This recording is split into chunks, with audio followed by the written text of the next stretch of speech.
दोस्तों welcome to money stocks. तो इस वीडियो के अंदर हम लोग बात करने वाले हैं मल्टीपल स्टॉक्स के बारे में। लेकिन चलिए सबसे पहले हम लोग बात कर लेते हैं अदानी पावर के बारे में। आपको पता होगा अदानी पावर का कल के दिन लेट नाइट ऑलमोस्ट हमें Q4 का रिजल्ट अपडेट हो चुका है।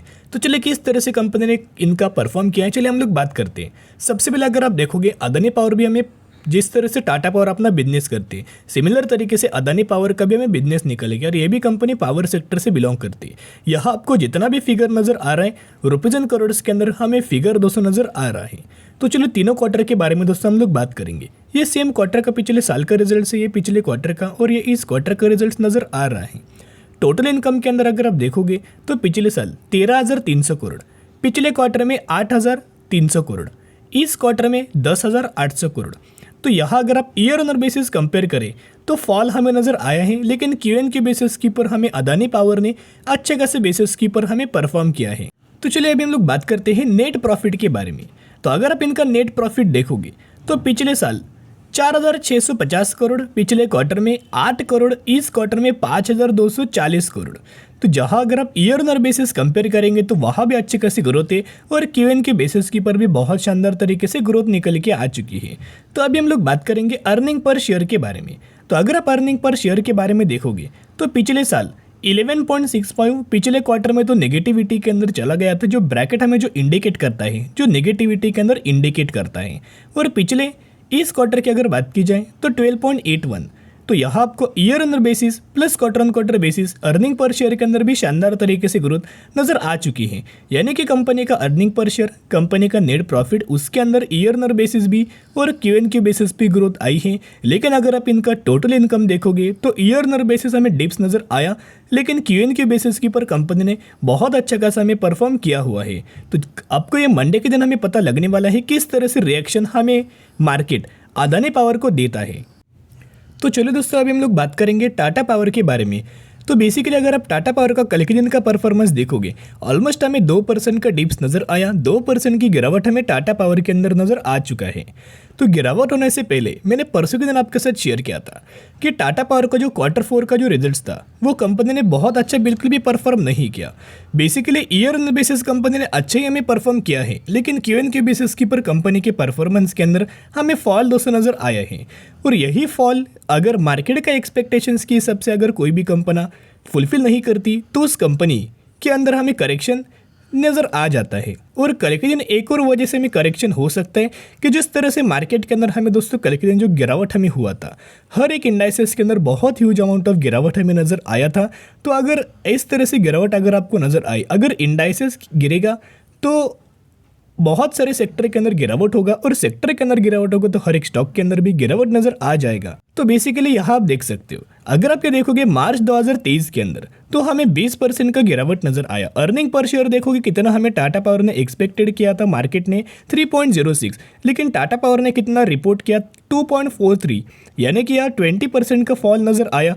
रेवेन्यूज के अंदर अगर आप यह देखोगे तो एक्सपेक्टेशंस क्या था मार्केट का, 13,820 करोड़ के आसपास एक्सपेक्टेशंस था, रिपोर्ट कितना किया 13,330 करोड़ का रिपोर्ट किया, यानी कि यहाँ भी 3.5% का करेक्शन आया। यहाँ तो दोस्तों कोई बहुत बड़ा करेक्शन नहीं है, लेकिन ओवरऑल अर्निंग पर शेयर के अंदर भी देखोगे तो वहाँ भी हमें डिप्स नज़र आया। नेट प्रॉफिट्स के अंदर देखोगे तो ईयर ऑन बेसिस भी वहाँ तो अच्छा परफॉर्म किया है, लेकिन क्यूएन के बेसिस की पर कंपनी ने बुरा परफॉर्मेंस दी चुकी है। तो अगर दोस्तों कोई भी कंपनी का परफॉर्मेंस अगर बुरा आए तो उस कंपनी के अंदर और हमें आने वाले समय के अंदर एक पैनिक लेवल क्रिएट होती है, और उस समय हमें कंपनी के अंदर यहाँ बेसिकली बहुत सारे ब्रोकरेज फर्म के द्वारा हमें टारगेट भी निचले दिए जाते हैं, और इस कंपनी के अंदर पैनिक टेबल हमें क्रिएट की जाती है, और इसी पैनिक टेबल का शिकार हम रिटेल इन्वेस्टर बन जाते हैं। सबसे पहले अगर आप इनके पैरामीटर्स देखोगे तो हमें जो सेल्स का जो डेटा है क्यूएन के बेसिस के पर सेल्स का भी अगर आप डेटा देखोगे तो पहले 14,129 था, वो घट के 12,454 के आसपास नजर आया है, यानी कि सेल्स के अंदर भी हमें डिक्रीज नजर आया। फिर अगर आप बेसिकली इनका ऑपरेटिंग प्रॉफिट्स देखोगे तो ऑपरेटिंग प्रॉफिट्स के अंदर भी गिरावट हमें नजर आया। ये जो डेटा है क्यूएन के बेसिस की पर मैं आपके साथ शेयर कर रहा हूँ। नेट प्रॉफिट्स के अंदर भी देखोगे तो क्यूएन के बेसिस की पर डिप्स नजर आया। एदलस अगर आप इनका अर्निंग पर शेयर देखो तो क्यूएन के बेसिस की पर ही हमें डिप्स नजर आ चुका है। लेकिन दोस्तों यही सिमिलर तरीके से अगर आप ईयर ऑन बेसिस कंपेयर करें तो सेल्स था मार्च 2022 के अंदर 42,816, और वही ईयर ऑन बेसिस बढ़ के हुआ है 55,000। ऑपरेटिंग प्रॉफिट्स अगर आप टाटा पावर का देखोगे तो हमें पिछले साल कितना था 6,663 करोड़ और बढ़ के 7,706 करोड़ हो चुका है। फिर अगर आप कंपनी का नेट प्रॉफिट्स के अंदर देखोगे तो नेट प्रॉफिट पिछले साल 2,156 करोड़, करंट बेसिस की पर देखोगे 3,800 करोड़ के आसपास नजर आया है, यानी कि नेट प्रॉफिट्स के अंदर भी ग्रोथ नजर आ चुकी है।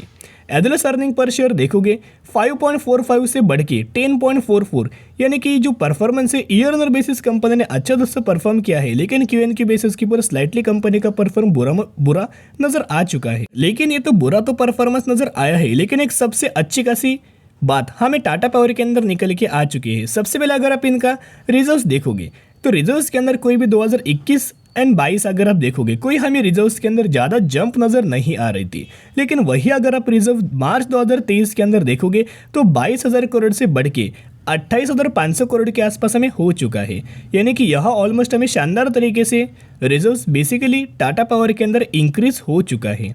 उसके साथ साथ अगर आप देखोगे बोरिंग्स पहले 51,000 करोड़ के आसपास थी, वो बढ़ के हुआ है 53,000 करोड़ के आसपास, यानी कि बेसिकली पहले तो सिर्फ और सिर्फ जो रिजर्व्स की हमें कांस्टेंट था 21 एंड 22 के अंदर, उसके पीछे का रीजन एक ही है कि कंपनी के अंदर ह्यूज अमाउंट ऑफ हमें बोरिंग्स दोस्तों बढ़ चुका था। 46,700 करोड़ से बढ़ के 51,000 करोड़ के आसपास हो चुका था, यानी कि ऑलमोस्ट 5,000 करोड़ के आसपास बोरिंग्स हमें एक ही साल बढ़ा हुआ था। इसकी वजह से हुआ क्या, कंपनी के रिजर्व्स के अंदर कोई भी हमें जंप नजर नहीं आई, कोई भी उछाल हमें नजर नहीं आया। लेकिन करंटली भी रिजर्व्स बोरिंग्स बढ़ा है, लेकिन बोरिंग दोस्तों कोई बहुत बड़ा नहीं हुआ। बेसिकली रिजर्व्स शानदार तरीके से इंक्रीज हो चुका है। तो मैंने पहले भी आपके साथ शेयर किया था, अगर कोई भी कंपनी फंडामेंटली स्ट्रांग हो, जिस कंपनी का बिजनेस फ्यूचर के लिए हो और उस कंपनी के पैरामीटर्स के अंदर स्लाइटली हमें फॉल नजर आए शॉर्ट टर्म बेसिस के ऊपर, तो उस कंपनी के अंदर शॉर्ट टर्म में कोई दोस्तों व्यू मत रखना।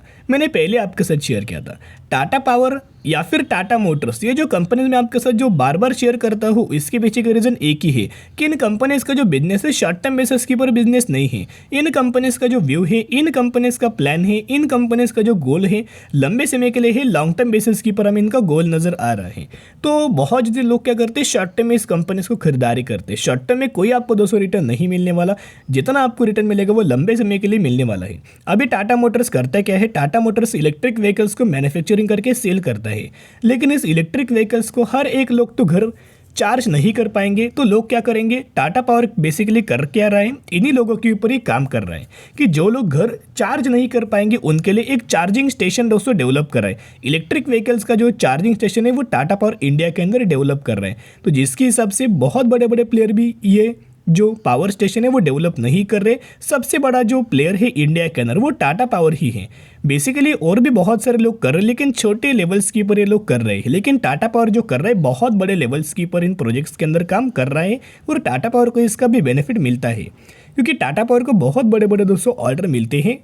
तो चलिए अभी हम लोग बात करेंगे टेक्निकल चार्ट पैटर्न्स के बारे में। तो अगर आप टेक्निकल चार्ट पैटर्न्स के अंदर देखोगे तो क्या इंपॉर्टेंट लेवल्स हो सकते हैं टाटा पावर के लिए, क्या सपोर्ट लेवल, क्या रेजिस्टेंस लेवल। तो बेसिकली यहाँ अगर आप देखोगे तो जब कंपनी ने 200 रुपये का लेवल्स हमें ब्रेक किया था, ये जो लेवल्स निकल के आ रहे बहुत ज़्यादा extremely higher level support level नजर आ रहा है, क्योंकि पहले कंपनी ने एक बार यही सपोर्ट लिया, सेकेंड बार सपोर्ट लिया, थर्ड बार सपोर्ट लिया, फोर्थ बार सपोर्ट लिया, लेकिन फिफ्थ बार हुआ क्या, फिफ्थ बार दोस्तों ये हुआ कि कंपनी ने सपोर्ट लेवल को ब्रेक किया। ब्रेक करने के बाद मैंने आपके साथ नेक्स्ट शेयर किया था कि कंपनी का जो अगला हमें जो सपोर्ट लेवल नजर आ सकता है 176 रुपीज़ का सपोर्ट लेवल आ सकता है, लेकिन ये 176 रुपीज़ तक आया ही नहीं। इससे पहले हमें कंपनी के अंदर रिवर्सल आपको नजर आया और करंटली अगर आप देखोगे 200 रुपये के ही आसपास, यानी कि सपोर्ट लेवल के ही आसपास टाटा पावर का क्लोजिंग नजर आ चुका है। तो मंडे के दिन बहुत इंपॉर्टेंट कंपनी के लिए होने वाला है। अगर टाटा पावर 200 रुपये के नीचे दोस्तों अगर आपको क्लोजिंग दी, फिर हमें डायरेक्टली आपको टाटा पावर इसे लेवल्स के आसपास नजर आ सकता है, 180 रुपये के आसपास टाटा पावर हमें नजर आ सकता है। लेकिन टाटा पावर अभी भी आपके साथ शेयर करो, इनका व्यू फ्यूचर के लिए ही, इनका व्यू कोई शॉर्ट टर्म के लिए नहीं है। तो जो भी लोग बाइंग करना चाहते हो, आप अपना डिसीजन लंबे समय के लिए होल्ड करेंगे तो ही कंपनी के अंदर निवेश करना, नहीं तो दोस्तों स्किप करके ही चल सकते। शॉर्ट टर्म में कोई आपको रिटर्न नहीं मिलने वाला, इतना पॉइंट नोट करना। अभी हम लोग बात करेंगे वारानियम क्लाउड के बारे में। यही वो कंपनी है जिसके अंदर आपको बोनस के साथ साथ स्प्लिट का भी दोस्तों बेनिफिट देने वाली है। तो यहाँ आप देख सकते हो कि इस कंपनी के अंदर 1:1 रेशियो के अंदर बोनस का और 1:2 रेशियो के अंदर स्प्लिट का आपको बेनिफिट मिलने वाला है। यानी कि एक के बदले आपको 1 शेयर मिलेंगे और एक के बदले आपको 2 शेयर मिलने वाला है। ये बोनस के लिए है और ये स्प्लिट के लिए निकल के आ रहा है। तो इस कंपनी के अंदर निवेश करना चाहते हो तो स्टडी करना, एनालिसिस करना और अगर आपको कंपनी पसंद आई तो ये निवेश करना, नहीं तो आपकी कंपनी को स्किप करके भी चल सकते हो, क्योंकि ऐसे बहुत सारे आपको कंपनीज मिल जाएंगे जिनका परफॉर्मेंस बुरा होता है, लेकिन कंपनी रिटेल इन्वेस्टर को फंसाने के लिए इस तरीके से अपडेट्स दे देती है। तो एनालिसिस करके निवेश करने की कोशिश कर सकते हो। तो चलिए आज के लिए इतना ही। अगर आपको वीडियो पसंद है जरूर वीडियो को लाइक और चैनल को सब्सक्राइब कर सकते हो।